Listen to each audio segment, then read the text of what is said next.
D'ici quelques mois, nous allons arriver au terme du mandat de la Chambre d'agriculture, un mandat que nous avons entamé en 2013 avec l'idée partagée par Jean-Paul Bastian et moi-même de fédérer l'ensemble des chambres d'agriculture alsaciennes, la Chambre régionale d'agriculture Alsace, la Chambre d'agriculture du Haut-Rhin et la Chambre d'agriculture du Bas-Rhin sous une même enseigne.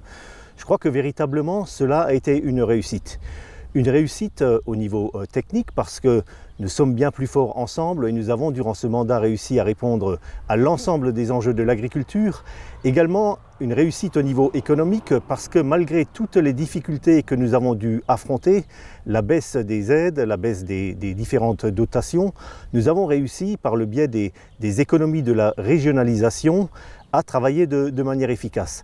Alors bien sûr, on n'avait pas prévu tout ce qui s'est produit durant ce mandat, notamment l'extension de la région Alsace à la région Grand Est, où nous avons dû redétricoter notre chambre d'Alsace pour nous fusionner partiellement au niveau du Grand Est.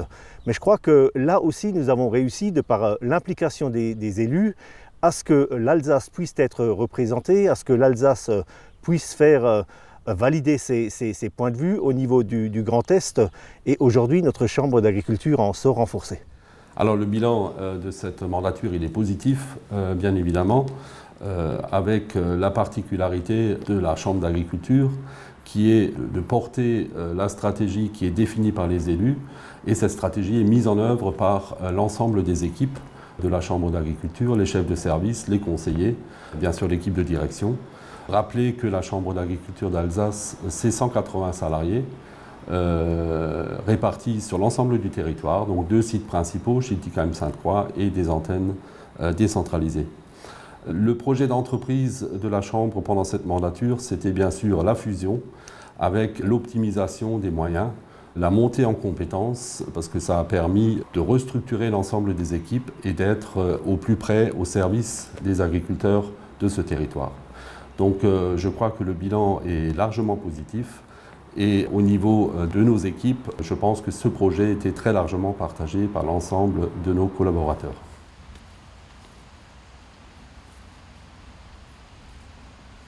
Alors nous on travaille principalement sur l'installation des jeunes en agriculture, l'arrivée dans le métier. En particulier le dispositif à l'installation, donc le suivi depuis l'accueil, le premier rendez-vous à la chambre du jeune qui vient présenter son projet, jusqu'à l'installation et même après l'installation, donc avec différentes étapes très importantes. Déjà le premier rendez-vous pour dégrossir les choses, ensuite l'élaboration d'un projet d'entreprise, d'un plan d'entreprise sur du long terme avec des analyses économiques et tout ce qu'il faut pour le suivi. Et après, pendant la période d'installation, donc de 5 ans, un suivi d'installation aussi bien économique que technique. Avec la Chambre d'agriculture et les jeunes agriculteurs du Bas-Rhin, nous avons réfléchi ensemble à rénover le parcours à l'installation lors de cette mandature. Nous avons travaillé cette DJA pour que la DJA soit la plus adaptée au terrain et à la diversité de l'agriculture barinoise et haut-rhinoise. Lors de cette mandature, la 4e modulation a été adaptée parce que les prêts bonifiés n'étaient plus intéressants parce que les taux étaient très bas. Et à ce titre-là, nous avons fait une DJA valorisée sur l'investissement des jeunes et donc adaptée au taux d'investissement que chaque jeune réalise lors de son parcours à l'installation. Alors le gros challenge de la mandature qui se termine, c'est de rassembler les 2 services formation des départements en un service formation Chambre d'agriculture d'Alsace. Donc faire travailler les équipes ensemble sur des projets communs et développer encore l'offre de formation au service de nos exploitants. Le service formation Alsace a développé 7100 journées de formation stagiaire. Ça correspond à une augmentation d'un volume de formation de 17% sur la période de 2013 à aujourd'hui. Nous avons aussi mis en place et suivi 2800 contrats d'apprentissage pour les jeunes de nos métiers, et nous avons réalisé 1700 stages de découverte en entreprise pour des jeunes qui cherchent leur voie d'avenir. Écoutez, moi je suis satisfait de voir que les engagements qui avaient été pris lors de la campagne électorale ont été respectés. La Chambre d'agriculture a continué à investir dans la formation des futurs responsables agricole. Ce qui est rassurant pour moi, c'est de voir qu'il y a encore des jeunes qui étaient tout simplement candidats au recrutement, à la mise en place de cette formation, ce qui prouve que les jeunes pensent qu'il est important d'être représentés et d'être défendus au quotidien. Le deuxième point qui est important à mes yeux, c'est tout simplement qu'on a fait le choix, nous aussi, de préparer ces futurs jeunes, donc en fusionnant les deux écoles des cadres, à savoir celle du Bas et celle du Haut-Rhin, tout simplement parce qu'on estime qu'à l'avenir, il faudra davantage travailler ensemble, il faudra davantage partager les idées, la vision du métier pour être encore meilleur et surtout avoir les capacités, les compétences et la formation nécessaires pour anticiper l'avenir de l'agriculture ô combien importante à nos yeux.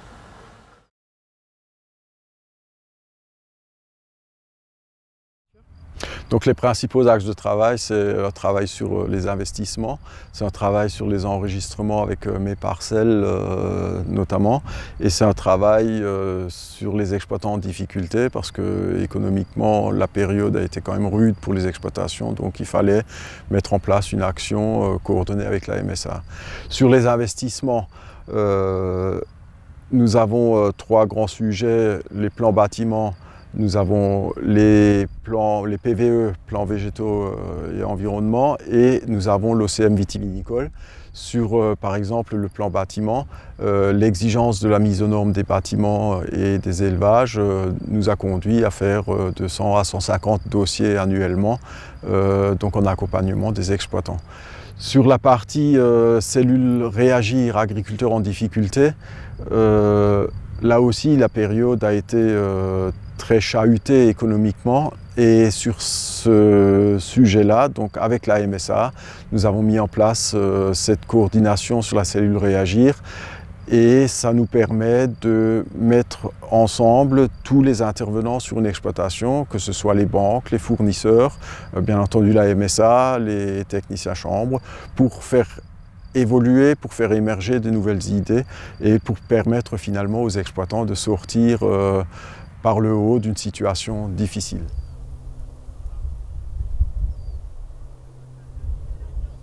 Lors de ce mandat, Claude Gebhardt et moi-même avons défendu une céréaliculture dynamique, performante et rentable.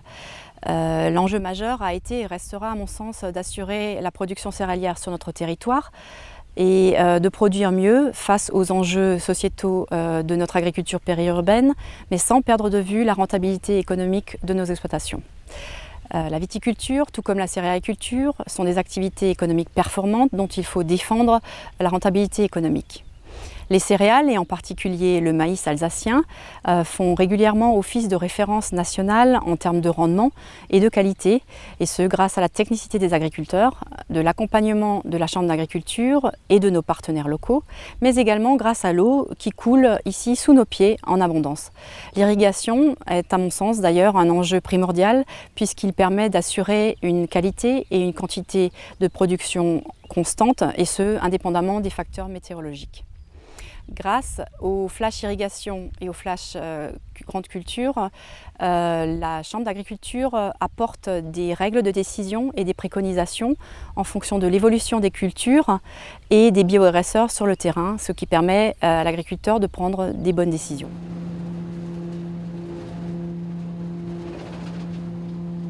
Alors nous avons senti le besoin d'un accompagnement technique au quotidien de nos collègues vignerons. Ils avaient besoin d'un appui pour progresser tant au niveau qualitatif qu'environnemental. Et nous avons essayé d'apporter cet appui sous deux formes différentes. D'une part, par un bulletin hebdomadaire de Vignes en Cave qui est diffusé par email, et d'autre part par les rendez-vous bout de parcelle qui ont été mis en place de manière très intense pendant la période de sensibilité de la vigne au risque de maladie. Alors ces rendez-vous bout de parcelle se tiennent toutes les semaines sur 6 sites différents et également au sein d'entreprises du vignoble. Elles permettent d'apporter aux vignerons un point d'actualité technique, sanitaire, pile poil au bon instant, qui leur permet d'affiner leurs pratiques au niveau de traitement entre autres.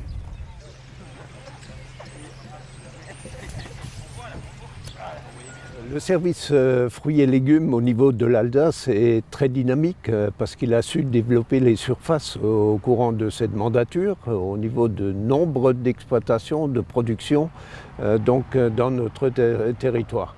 Grâce à 2 stations d'expérimentation, Vérexal pour les fruits, Planète Légumes pour les légumes. Et puis on a su s'adapter très vite au niveau de la région Grand Est avec un contrat de filière qui a été signé avec la région Grand Est pour permettre aux exploitations de les accompagner au niveau des investissements, au niveau des plantations, au niveau des luttes contre les différents aléas climatiques. Donc une production qui s'est très développée et qui va encore se développer. En contrepartie, on a aussi une communication importante avec une interprofession des fruits et légumes d'Alsace qui est la seule interprofession régionale et qui permet de communiquer largement vers le consommateur.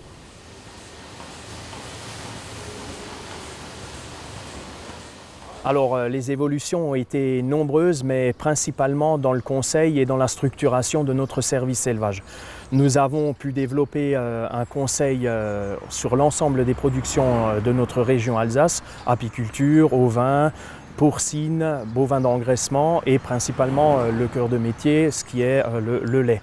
Au niveau de cette évolution, on a différencié l'aspect pesé et l'aspect conseil au niveau des producteurs, c'est-à-dire que le conseil se fait vraiment par rapport aux attentes du producteur, de son environnement et des sollicitations de sa laiterie. Je prends l'exemple, certaines laiteries se sont orientées vers du lait à base d'animaux nourris sans OGM. Nous avons mis en place, avec les techniciens, un accompagnement spécifique pour cet aspect-là.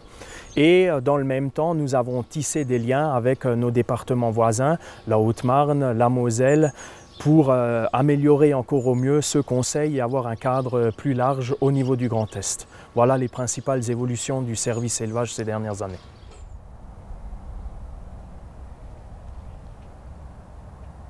Quand je suis arrivée en 2013, on faisait à peu près une trentaine de conversions par an. Aujourd'hui, en 2018, on fait plus de 50 conversions par an. Et ce qu'il y a vraiment de spécial en Alsace, c'est que nous, on a décidé de travailler avec l'OPABA. C'est ensemble qu'on a élaboré un plan ambition bio qui est demandé par le gouvernement. Et donc, c'est vraiment spécifique à l'Alsace parce qu'on a su le faire ensemble.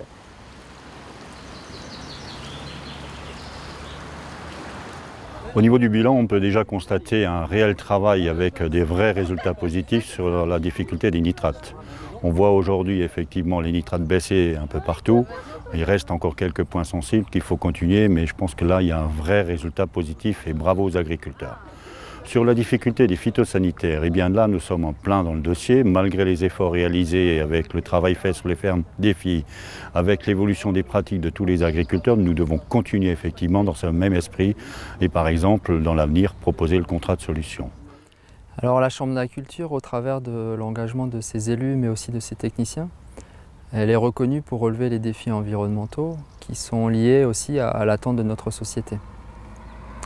Les évolutions dans la méthanisation, dans la protection du hamster, ou bien même encore dans le maintien de la biodiversité, ont montré que les agriculteurs savent s'adapter à ces contraintes et à ces évolutions. La progression des surfaces en agriculture biologique, qui est importante et qui a été importante ces dernières années, la mise en réseau d'agriculteurs dans différents groupes, donc 5 groupes fermes défis en Alsace pour réduire l'usage des phytos, ou encore la vingtaine de projets de méthanisation qui sont en construction ou en production, sont autant de projets qui montrent que l'innovation est un souci permanent pour les agriculteurs et elle leur permet aux agriculteurs de maintenir une activité économique rémunératrice sur leur territoire.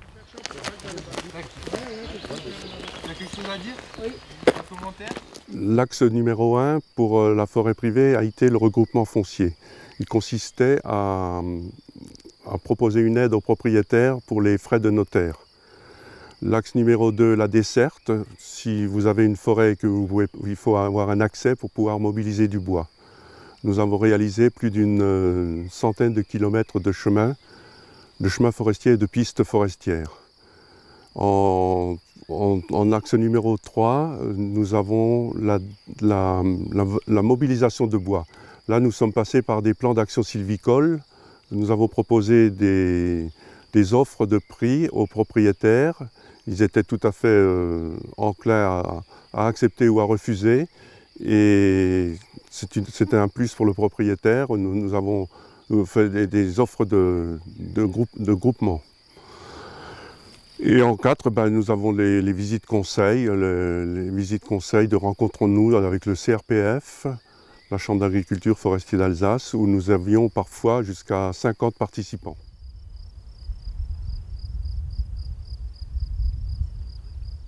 Un bilan résolument positif par rapport à la reconduction des mesures agro-environnementales qui se sont étendues sur l'ensemble du massif côté alsacien.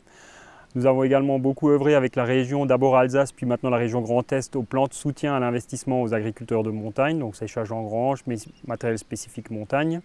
Nous avons également soutenu le travail de la Vosgienne, le travail de l'AMF, Association du Munster fermier, pour le suivi sanitaire et gustatif des productions fermières en montagne. Nous avons également largement contribué à la réécriture du cahier des charges du Munster AOP, qui est quasiment dans sa phase finale maintenant. Nous avons également condensé les deux équipes montagne en une seule au niveau de la Chambre d'agriculture qui était avant Haut-Rhin-Bas-Rhin et qui est maintenant Alsace. Enfin, le point noir qui subsiste, c'est la chasse, puisque le sanglier retourne de façon exponentielle nos prairies et les populations de cervidés, surtout le cerf et le chamois, ont également une croissance exponentielle, alors que les droits de tir ne suivent pas du tout la courbe des croissances, de croissance des naissances en fait, et donc forcément tous les ans il y a plus de populations qui simplement broutent et donc sont en complète contradiction avec le respect des cahiers des charges des MAE auxquels on s'astreint tous les ans et je dirais tous les jours dans notre travail. Durant ce mandat, il y a eu énormément d'enjeux. Et aussi une évolution des choses, puisque notre vocation au niveau du service de gestion du territoire, c'est d'être constamment à l'écoute des projets des collectivités territoriales à l'échelle de l'Alsace et de savoir quels sont les projets de développement, quels sont les projets d'urbanisation. Et dans le même temps, c'est d'aller vers ces collectivités pour qu'elles-mêmes comprennent quels sont les enjeux du monde agricole. Puisqu'en fait, notre principal objectif, c'est la défense du foncier agricole. Et pour assister, pour aider les collectivités, nous proposons différents services, donc, notamment les diagnostics agricoles à l'échelle des collectivités, et également l'instruction, ou en tout cas on rend un avis sur tous les PLU de toutes les collectivités à l'échelle de l'Alsace. Les deux grands projets sur lesquels nous avons travaillé, c'était la vente directe, avec la mise en place de magasins collectifs. Ces magasins collectifs ont été mis en place avec les collectivités, notamment les grandes villes, la ville de Strasbourg, la ville de Colmar, l'Eurométropole. Nous avions très vite compris que le consommateur demain voulait acheter en direct chez le producteur et le meilleur moyen, c'était de les rassembler autour de ces magasins collectifs pour que demain, le consommateur puisse trouver l'ensemble des produits. Le deuxième point que je vais évoquer avec vous, c'est les infrastructures. Nous sommes sur un petit territoire, donc un territoire qui est très sensible à la perte de terres agricoles. Et souvent, nous avons aussi des grandes infrastructures comme la LGV qui traverse notre département. Et sur ce point-là, la Chambre d'agriculture devait être présente aux côtés des agriculteurs pour faire en sorte déjà qu'ils perdent le moins de terres possible. Une fois qu'ils ont perdu les terres, malheureusement, il faut faire en sorte qu'ils puissent continuer à être agriculteurs, négocier des réaménagements fonciers, négocier des passages pour les véhicules agricoles et faire en sorte que demain, ils aient des compensations. Nous avons un nouveau problème qui nous concerne aujourd'hui, puisqu'il y a d'autres projets qui sont en route, notamment le grand contournement ouest de Strasbourg, avec des compensations environnementales qui sont inacceptables et que nous essayons de réduire au maximum, notamment par rapport au hamster. Si je peux avoir un regret pour conclure cette interview, c'est justement la disparition de Jean-Paul Bastien. Nous avons commencé avec Jean-Paul cette aventure alsacienne en 2007. Les deux, nous avons été élus au même moment. Et lors d'une visite du ministre de l'Agriculture à Rouffach, nous nous sommes assis sur deux chaises d'écoliers pour échafauder les bases du travail en commun entre nos deux chambres d'agriculture. Nous avons effectué ces 2 mandats de manière concomitante, de manière dynamique, et le regret que je peux avoir, c'est qu'aujourd'hui, nous terminons ce mandat sans sa présence, mais je crois que sa présence restera marquée dans les annales de la Chambre d'agriculture, parce que ce moment historique de fusion entre nos chambres, c'est effectivement avec Jean-Paul que nous l'avons mis en œuvre.